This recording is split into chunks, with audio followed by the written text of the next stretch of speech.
शुक्लाम्बरधरं विष्णुं शशिवर्णं चतुर्भुजं प्रसन्नवदनं ध्यायेत् सर्वविघ्नोपशान्तये। यस्य द्विरदवक्त्राद्यः पारिषद्यः परासतं विघ्नं निघ्नन्ति सततं विश्वक्सेनं तमाश्रये। व्यासं वसिष्ठनप्तारं शक्तेः पौत्रमकल्मषं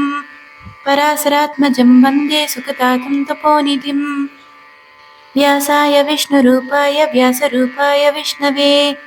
नमो वै ब्रह्मनिधये वासिष्ठाय नमो नमः। अविकाराय शुद्धाय नित्याय परमात्मने सदैकरूपरूपाय विष्णवे सर्वजिष्णवे यस्य स्मरणमात्रेण जन्मसंसारबन्धनात्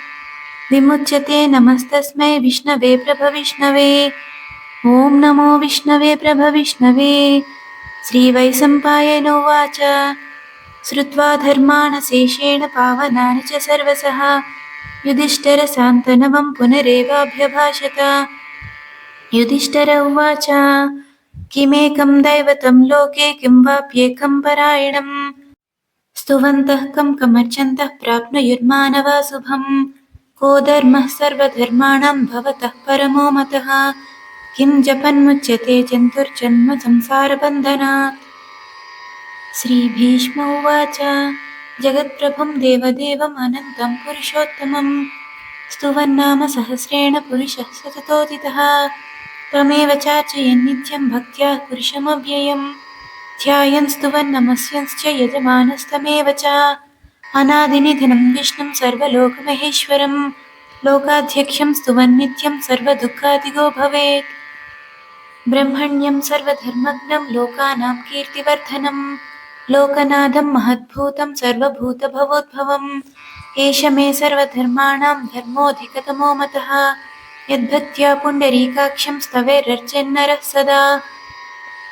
परमं यो महत्तेजः परमं यो महत्तपः परमं यो महद्ब्रह्म परमं यः परायणं पवित्राणां पवित्रं यो मङ्गलानां च मङ्गलं दैवतं देवतानां च भूतानां यो व्ययः पिता यतः सर्वाणि भूतानि भवन्त्यादियुगागमे यस्मिंश्च प्रलयं यान्ति पुनरेव युगक्षये तस्य लोकप्रधानस्य जगन्नाथस्य भूपते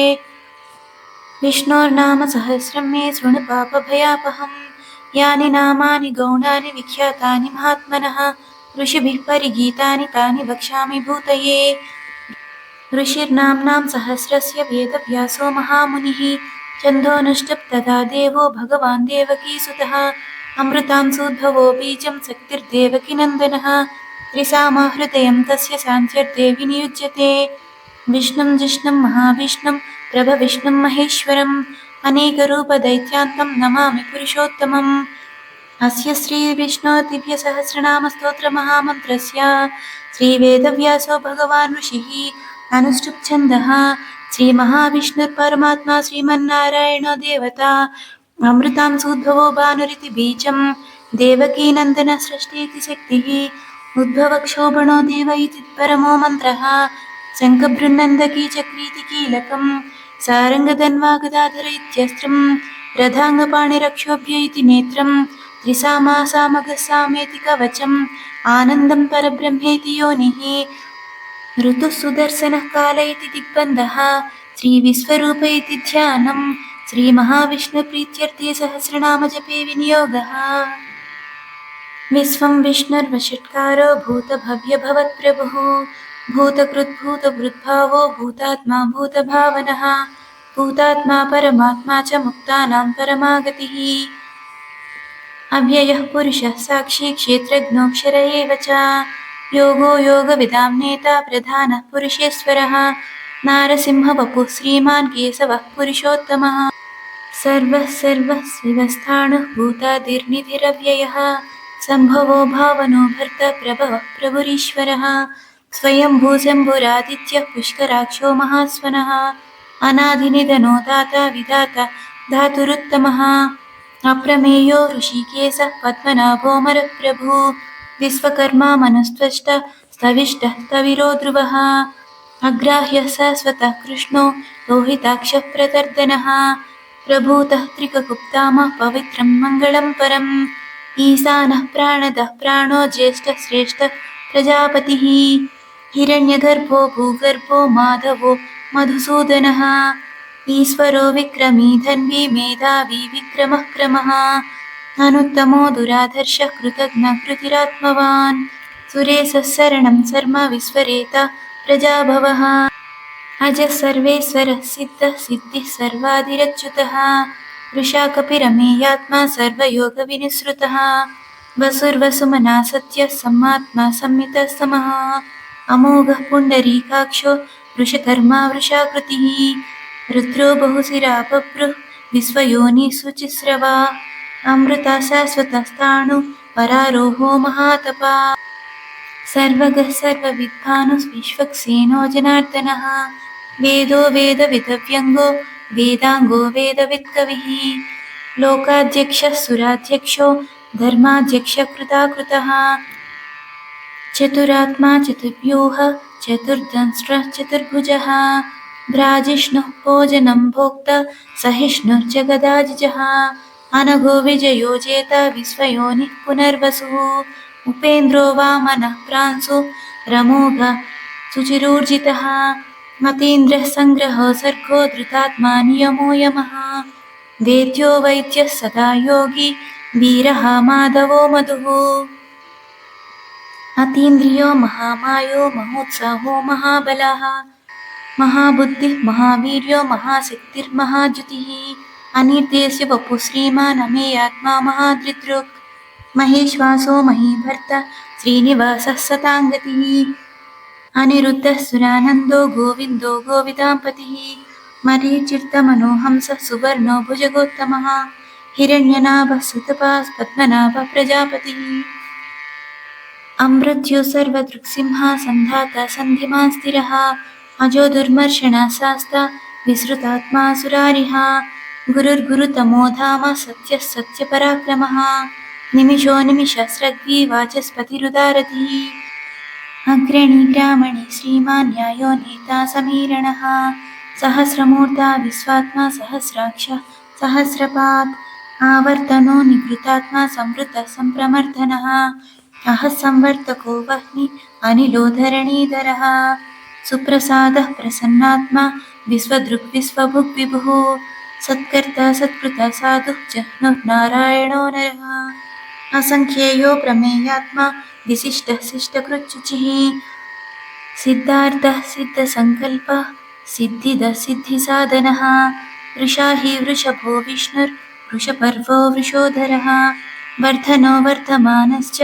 विविक्तः श्रुतिसागरः सुभुजो दुर्धरो वाग्मी महेन्द्रो वसुतो वसुः नैकरूपो बृहद्रूपः सिपिविष्टः प्रकाशनः ओजस्तेजो च्युतिधरः प्रकाशात्मा प्रतापनः बुद्धः स्पष्टाक्षरो मन्त्र चन्द्रांशुर्भास्करज्युतिः अमृतांशोद्भवो भानुः ससबिन्दुः सुरेश्वरः औषधं जगतः सेतु सत्यधर्मपराक्रमः भूतभव्यः पवन्नादः पवनः पावनो नलः कामः कामकृत्कान्तः कामः कामप्रदः प्रभुः युगादिकृद्युगावर्तो नैकमायो महासनः अदृश्यो व्यक्तरूपश्च सहस्रजिदनन्तजित् इष्टो विशिष्टः शिष्टेष्टः शिखण्डी नहुषो वृषः क्रोधः क्रोधकृत्कर्ता विश्वबाहुर्महीधरः अच्युतप्रदितः प्राणदो वासवानुजः अपारं निधिरधिष्ठानम् अप्रमत्तः प्रतिष्ठितः स्कन्दधरो धुर्यो वरदो वायुवाहनः वासुदेवो बृहद्भानुः आदिदेवः पुरन्दरः अशोकस्तारणस्तार सूरः सौरिर्जनेश्वरः अनुकूलः सतावर्तः पद्मे पद्मनिवेक्षणः पद्मनाभोरविन्दाक्षः पद्मगर्भशरीरभृत् महर्ति वृद्धो वृद्धात्मा महाक्षो गरुडध्वजः अतुलः सरभो भीमः समयज्ञो हविर्हरिः सर्वलक्षणलक्षण्यो लक्ष्मीवान् समितिञ्जयः विक्षरो रोहितो मार्गो हेतुर्दामोदरः सहः महीधरो महाभागो वेगवानमितासनः उद्भवः क्षोभणो देवः श्रीगर्भः परमेश्वरः करणं कारणं कर्ता विकर्ता गहनो गुहः व्यवसायो व्यवस्थानः संस्थानस्थानदो ध्रुवः परर्धि परमस्पष्ट तुष्टः पुष्टः सुभीक्षणः रामो विरामो विरजो मार्गो नेयो नयोनयः धीरः शक्तिमतां श्रेष्ठो धर्मो धर्मविदुत्तमः वैकुण्ठः पुरुषः प्राणदः प्रणवप्रदुः हिरण्यगर्भशत्रुघ्नो व्याप्तो वायुरधोक्षजः ऋतुः सुदर्शनः कालपरमेष्टिपरिग्रहः उग्रः संवत्सरो दक्षो विश्रामो विश्वदक्षिणः विस्तारस्तावरस्ताणु प्रमाणं बीजमव्ययम् अर्धोऽनर्धो महाकोशो महाभागो महाधनः अनिर्विण्णस्तविष्टो भूधर्मयूपो महामकः नक्षत्रनेमिर्नक्षत्री क्षमक्षामः समीहनः यज्ञयुज्यो महेज्यश्च क्रतुः सत्रं सतां गतिः सर्वदर्शी विमुक्तात्मा सर्वज्ञो ज्ञानमुत्तमं सुव्रतः सुमुखः सूक्ष्मः सुघोषः सुखदः सुहृत् मनोहरो जितक्रोधो वीरबाहुर्विधारणः स्वापनः स्ववसो व्यापी नैकात्मा नैककर्मकृत् वत्सरो वत्सलो वत्सी रत्नगर्भोदनेश्वरः धर्मकृद्धर्मी सदसत्क्षरमक्षरम् अविज्ञाता सहस्रांशो विधाता कृतलक्षणः गभस्तिनेमि सत्त्वस्था सिंहो भूतमहेश्वरः आदिदेवो महादेवो देवेशो देवभृद्गुरुः उत्तरो गोपतिर्गोप्ता ज्ञानगम्यपुरातनः शरीरभूतभृक्भोक्ता कपीन्द्रो भूरिदक्षिणः सोमपोमृतपः सोमः पुरुजित्पुरुषोत्तमः विनयो जय सत्यसन्धो दासार्हः सात्वतां पतिः जीवो विनेता साक्षी मुकुन्दो मितविक्रमः अम्बोनिधिरनन्तात्मा महोदधिशयोऽन्तकः अजो माहार्हः स्वाभाव्यो जितामित्रप्रमोदनः आनन्दो नन्दनो नन्दः सत्यधर्मा त्रिविक्रमः महर्षिः कपिलाचार्य कृतघ्नो मेदिनीपतिः त्रिपदः त्रिदशाध्यक्षो महाशृङ्गः कृतान्तकृत् महावराहो गोविन्दः सुक्षीण कनकाङ्गदी गुह्यो गभीरो गहनो गुप्तश्चक्रगदाधरः वेदः स्वाङ्गोजितः कृष्णो दृढः सङ्कर्षणोच्युतः वरुणो वारुणो वृक्षः पुष्कराक्षो महामना भगवान् भगहानन्दी वनमाली हलायुधः आदित्यो ज्योतिरादित्य सहिष्णुर्गतिसत्तमः सुधन्वकण्डपरशु दारुणो द्रविणप्रदः दिवसृक् सर्वदृग्व्याप्तो वाचस्पतिरयो निजः त्रिसामगः साम निर्वाणं भेषजं भिषक् सन्न्यासकृच्चमः शान्तो निष्ठा शान्तिपरायणं शुभाङ्गः शान्तिदः भ्रष्ट कुमुदः कुवलेशयः गोहितो गोपतिर्गोप्ता वृषभाक्षो वृषप्रियः अनिवर्ति निवृतात्मा संक्षेप्ता क्षेमकृच्चिवः श्रीवत्सवक्षा श्रीवास श्रीपति श्रीमताम्बरः श्रीधः श्रीस श्रीनिवास श्रीनिधि श्रीविभावनः श्रीधर श्रीकर श्रेय श्रीमान् लोकत्रयाश्रयः स्वक्षस्वङ्गः सतानन्दो नन्दिज्योतिर्गणेश्वरः विजितात्मा विधेयात्मा सत्कीर्तिश्चन्न संशयः उदीर्णः सर्वतश्चक्षुरनीसः शाश्वतः स्थिरः भूषयो भूषणो भूतिः विशोकः शोकनाशनः अर्चिष्मानर्चितः कुम्भो विशुद्धात्मा विशोदनः अनिरुद्धो प्रतिरथ प्रद्युम्नो मितविक्रमः कालनेमिनिहावीरः सौरिः सूरजनेश्वरः त्रिलोकात्मा त्रिलोकेशः केशवः केशिहा हरिः कामदेवः कामपालः कामीकान्तः कृतागमः अनिर्देश्य वपुः विष्णु वीरो नन्दो धनञ्जयः ब्रह्मण्यो ब्रह्मकृद्ब्रह्म ब्रह्म ब्रह्मविवर्धनः ब्रह्मविद्ब्राह्मणो ब्रह्मी ब्रह्मज्ञो ब्राह्मणप्रियः महाक्रमो महाकर्म महातेजा महोरगः महाक्रतुर्महायज्वा महायज्ञो महाहविः स्तव्यस्तव प्रियस्तोत्रं स्तुतिस्तोत्रहरणप्रियः पूर्णः पूरयितः पुण्यकीर्तिरनामयः मनोजवः तीर्थकरो वसुरेता वसुप्रदः वसुप्रदो वासुदेवो वसुर्वसुमना हविः सद्गतिः सत्कृतिः सत्ता सद्भूतिः सत्परायणः सूरसेनो यदुश्रेष्ठः सन्निवासः सुयामुनः भूतावासो वासुदेवः सर्वासु निलयो नलः दर्पः दर्पदो दृप्तो दुर्धरोधपराजितः विश्वमूर्तिर्महामूर्तिर्दीप्तमूर्तिरमूर्तिमान् अनेकमूर्तिरव्यक्तशतमूर्तिः सताननः एकोनैकस्तवः कः किं यत्तत्पदमनुत्तमम् लोकबन्धुर्लोकनाथो माधवो भक्तवत्सलः सुवर्णवर्णो हेमाङ्गो वराङ्गश्चन्दनाङ्गदी वीरः विषमः शून्यो वृतासीरश्चलश्चलः अमानीमानदो मान्यो लोकस्वामी त्रिलोकधृत् सुमेधा मेधजोदन्यः सत्यमेधाधराधरः तेजो वृषो ज्युतिधरः सर्वशस्त्रभृताम्बरः प्रग्रहो निग्रहो व्यग्रो नैकशृङ्गो गदाग्रजः चतुर्मूर्तिश्चतुर्बाहुः चतुर्व्यूहश्चतुर्गतिः चतुरात्मा चतुर्भावश्चतुर्वेदविदेकपात् समावर्तो निवृतात्मा दुर्जयो दुरतिक्रमः दुर्लभो दुर्गमो दुर्गा दुरावासो दुरारिः शुभाङ्गो लोकसारङ्ग सुतन्तुवर्धनः इन्द्रकर्मा महाकर्मा कृतकर्मा कृतागमः उद्भवः सुन्दरः सुन्दो रत्ननाभः सुलोचनः अर्को वाजसनः शृङ्गी जयन्तः सर्वविजयी सुवर्णबिन्दुरक्षोभ्यः सर्ववागीश्वरेश्वरः महाह्रदो महागर्तो महाभूतो महानिधिः कुमुदः कुन्दरः कुन्दपर्जन्यः पावनोऽनिला अमृतांसोऽमृतवपुः सर्वज्ञः सर्वतोमुखः सुलभः सुव्रतः सिद्धः शत्रुतापनः न्यग्रोधोदुम्भरो स्वस्थः चाणूरान्ध्रनिषूदनः सहस्रार्चिः सप्तजिह्वा सप्तैधा सप्तवाहनः अमूर्तिरनघोचिन्त्यो भयकृद्भयनाशनः अणुबृहद्बृहस्थूलो गुणभृन्निर्गुणो महान् अधृतः स्वधृतः स्वास्यः प्राग्वंसो वंशवर्धनः